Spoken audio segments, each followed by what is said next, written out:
you, Vinit, for organizing this event. I do feel it's a challenging event. When we talked about it, we discussed that it's important to have a voice from a different tradition.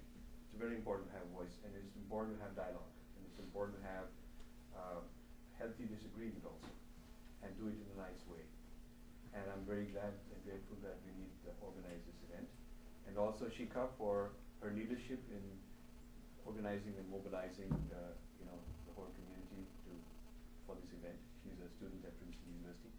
And want to thank all of you for taking the time on a busy work night to come for this.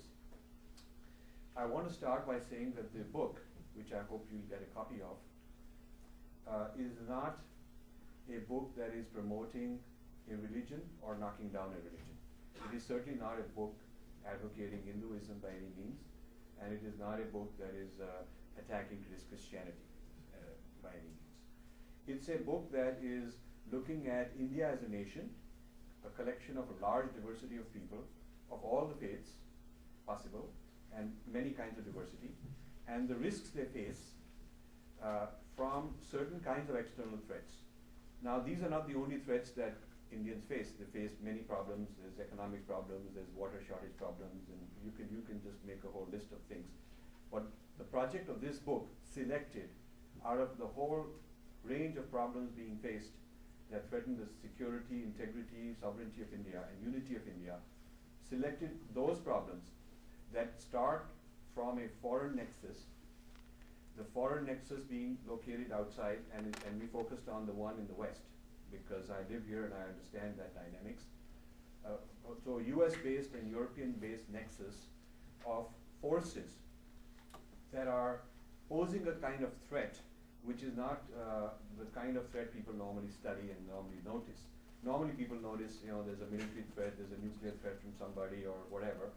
And the last thing the media wants to talk about is that a different kind of threat comes from the West.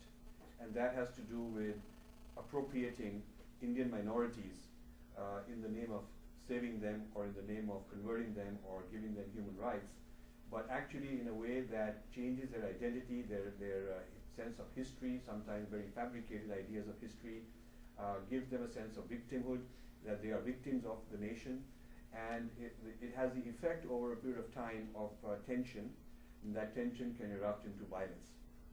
So there's a number of separatist movements in India. Nagaland has a separatist movement which wasn't there 50 years ago, but over the last 50 years they converted to 90-some% Christian, the most Christian state in India, and a very aggressive movement for separatism, which is supported by the Baptists in the United States. In fact, one of the things mentioned in Billy Graham's writings is he regrets the inability to accomplish a separate Nagaland state. This is a statement that he has made.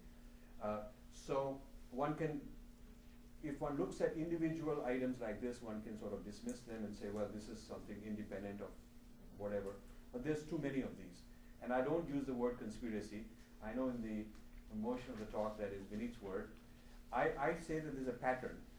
And whether it is intentional, whether there's a hand behind it, I do not know.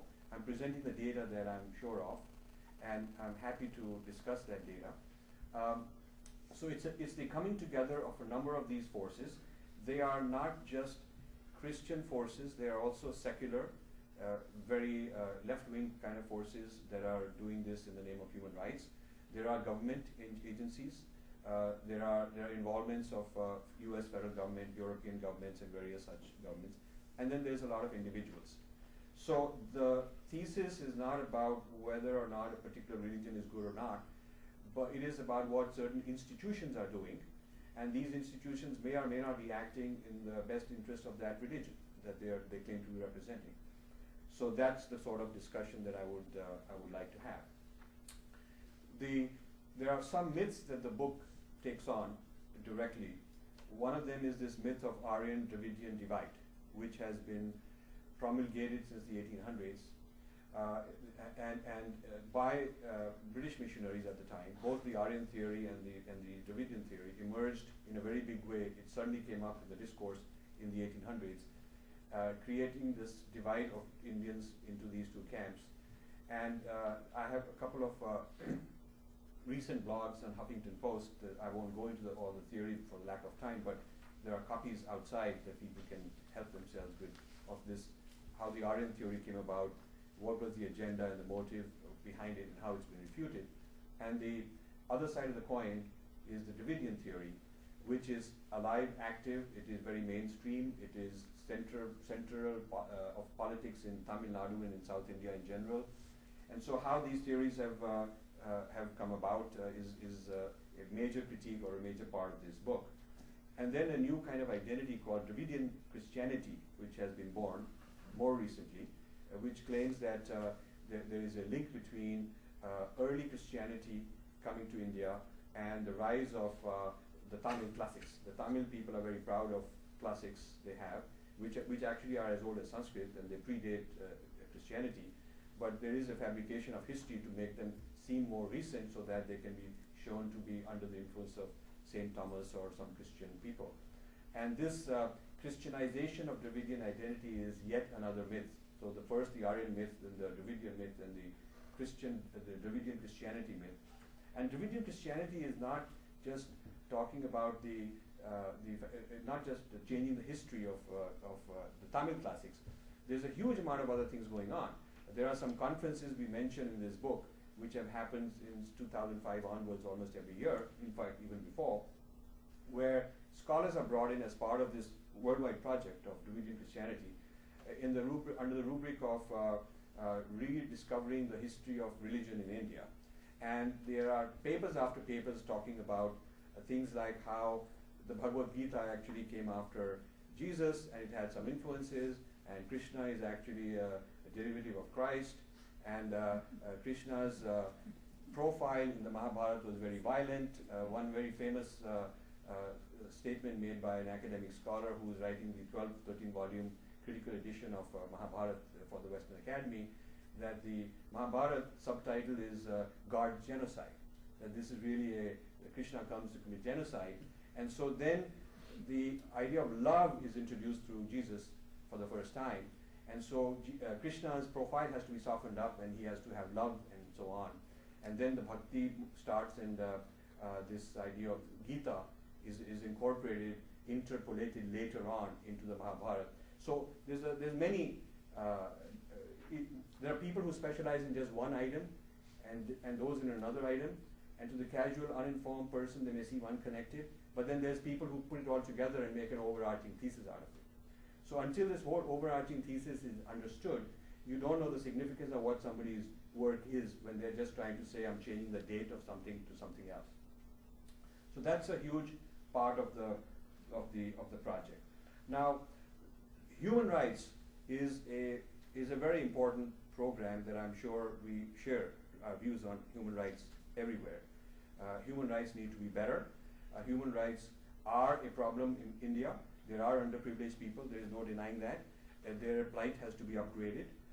That is not even a question. We are not sort of denying that or saying there's some kind of a perfect nation or a perfect past or any of that stuff. The issue is on the methods being used. And the issue is not on the need for these methods. One of the prominent critics of missionaries coming and converting as a way of upgrading their lot was Mahatma Gandhi, in fact. And I have a handout, I have several handouts outside that you can just help yourself to. One of them is on Gandhi's writings about the missionaries. And there's in fact a book on Christian missionaries, their place in India, by M.K. Gandhi. There's a book, and there's another one, Gandhiji's Dialogue with Christianity. There's quite a lot written by Gandhi himself, and he was a fierce fighter, debater on this issue. And basically, he was saying that the same issues that he was raising are still there today, and they've even gotten worse. That in the pretext of helping these people, you're really trying to convert them. And in order to convert them, you have to demonize and denigrate their native tradition. And that, he felt, is not in the right spirit of Jesus' teachings. So he was not just like in my case, he was not knocking down Jesus, he was knocking down the missionaries who are using Jesus' name to do this kind of work. And Gandhi is not an easy person to dismiss. I mean, when he takes a stand like that, you cannot just sort of trivialize it and dismiss it. And so I would urge you, if you have an interest in this, you can read up more on Gandhi's debates with the missionaries. He even said once, if I had the power to legislate, I would abolish Christian missionaries in India. Okay, this was his statement, very strong statements he made.